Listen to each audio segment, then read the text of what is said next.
அண்டை நாட்டிலிருந்து 40 டன் அரிசியை கடத்தி வந்ததாக நம்பப்படும் உள்நாட்டை சேர்ந்த 30 மற்றும் 34 வயதுடைய 2 ஆடவர்கள் ஜித்ரா பகுதியில் மாலை ஞாயிற்றுக்கிழமை 4 மணி அளவில் கைது செய்யப்பட்டனர்.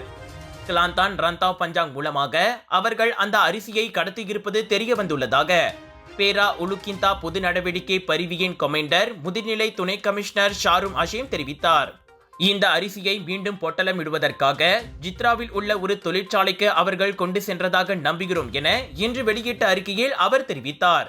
பயன்படுத்தப்பட்ட ட்ரெய்லர் உட்பட கைப்பற்றப்பட்ட மொத்த மதிப்பு 5,10,000 ரிங்கெட் ஆகும் என்பதோடு பறிமுதல் செய்யப்பட்ட அரிசியின் மதிப்பு 1,60,000 ரிங்கெட் என மதிப்பிடப்பட்டுள்ளது. 1994 ஆண்டின் அரிசி ஒழுங்குமுறை சட்டம் மற்றும் சட்டம் 522 பிரிவு 7(2) படி இந்த வழக்கு விசாரிக்கப்பட்டு வருகிறது. குற்றம் நிரூபிக்கப்பட்டால் குற்றவாளிக்கு 15,000 ரிங்கெட் மேற்போகாமல் அபராதம் விதிக்கப்படலாம் அல்லது 2 ஆண்டுகளுக்கு மேற்போகாத சிறை தண்டனை அல்லது இரண்டும் விதிக்கப்படலாம் என ஷாரும் அஷீம் கூறினார்.